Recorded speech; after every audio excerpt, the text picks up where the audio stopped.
I am Asmin. We are here to present our analysis of police shooting in United States. Next slide. So the main purpose of our study is to analyze the trends in police shooting and the racial disparities. The topic is most important because of the movement like Black Lives Matter raise concern about the police accountability and fairness. We use data from Washington Post and which holds all the records of police shooting. With this data, we analyze the trends and find the key patterns, and also suggest how to reduce the police shooting and overall transparency. Next slide. So here is our agenda, what we will cover in this presentation. First, we will going to talk about the overall trends in police shooting and the racial disparities in all the cases. Then we will look at the areas where these incidents happen the most and the role of body cameras. We will also explore about the how the police handle the people with the mental illness. In the end, we will share our data and our dashboard with all the work and share our findings. Now, Rekha will discuss about the trends. Okay, thank you so much, Asmin. Now let's look at this slide. Uh, in this slide, I am just talking about my first finding, which is basically on the trends in killing over time. And this slide shows that how the police killing decreased from 2015 to 2017. If we have a look in the year of 2015, there are total 991 people were killed by the police. And by 2017, the number dropped to 581. Analyzing more deeply to this, but I examined that there may be some possible reason why this happened. And I analyzes this may be because of the better rules and the police training may be improved with the time and awareness from movements like Black Lives Matters may be one of the possible reasons why this trend happened. Building on this idea, another important factor is technology like body camera, which also help in reduce the police shooting.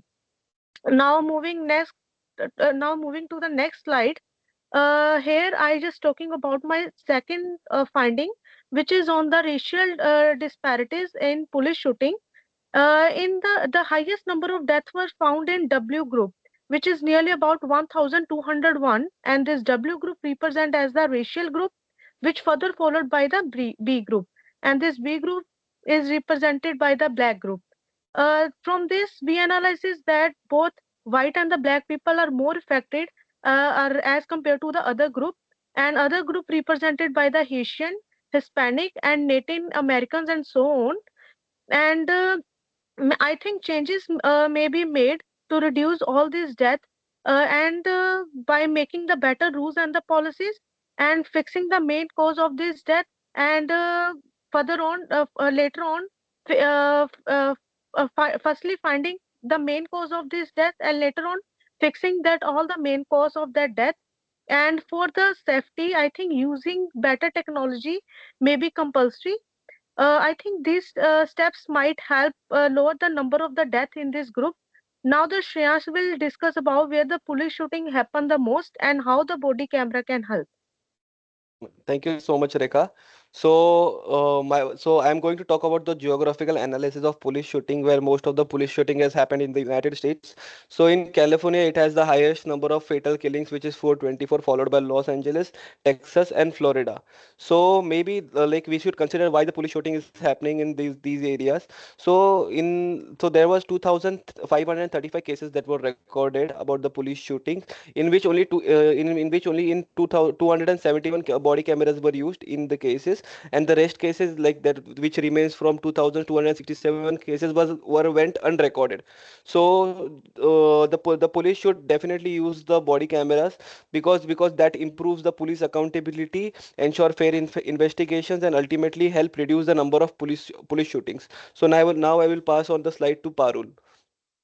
Thank you, Shreyas. Now my slide is mental illness and police shooting. Many people believe that mental illness significantly contributes to police shooting. Our data indicates that in 1902 cases, there were no apparent signs of mental illness.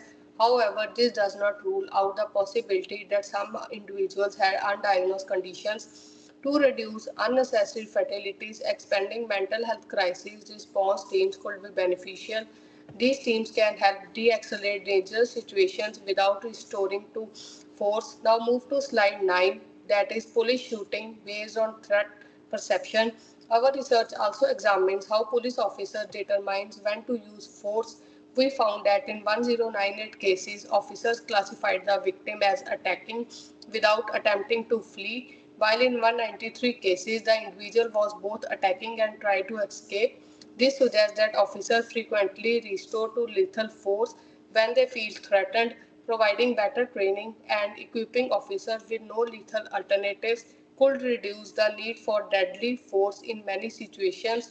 Now Kevin will conclude our presentation and show our dashboard. Thank you. Thank you, team, for presenting your part of the presentation. So I'm going to conclude our presentation. So to conclude our presentation, this is the overall dashboard that we have created on the basis of analysis that we have made. So our analysis are actually based on police shooting has revealed, important trends and insights, which highlights the complexity of issue. So to conclude this part, and of course, we have used a Tableau for visualize the data effectively and highlight important patterns.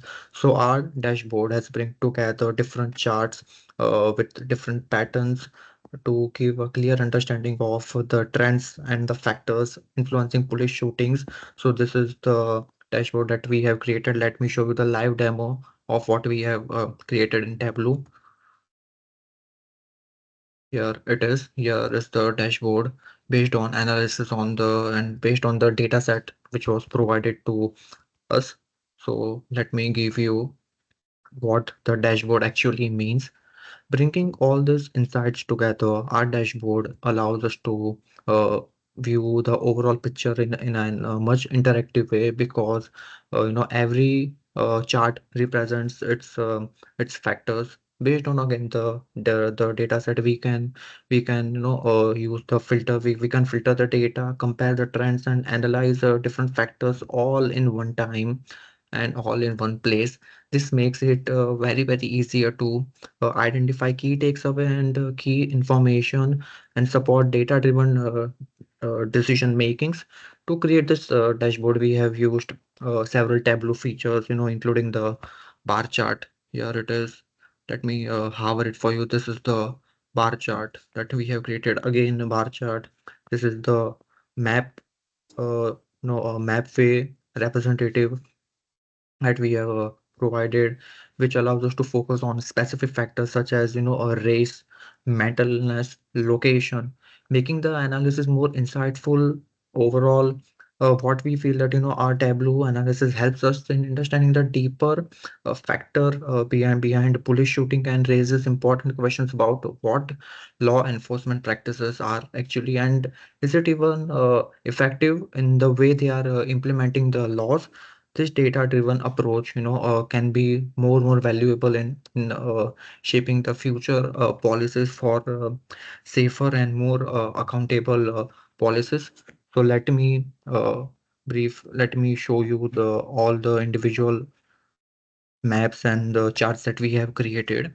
That's the trend. There's a trend in police killings over the time from 2015 to 2017. Here we can see the moving on to the next racial disparities, racial differences in police shooting.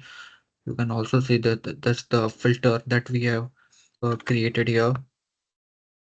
That's the geographical analysis. This is what we feel, but what we feel the most important uh, map amongst all this is the racial disparities because of the movement. That's the overall purpose of this presentation. The BLM movement, the Black Lives Matter, right? So yeah, here it is, 618 counts. That's the highest number.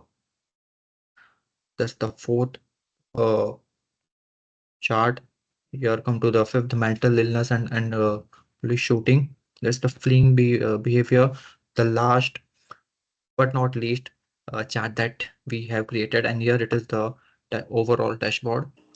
So I think that's all for the presentation from my side and from our group as well. Thank you. Thank you.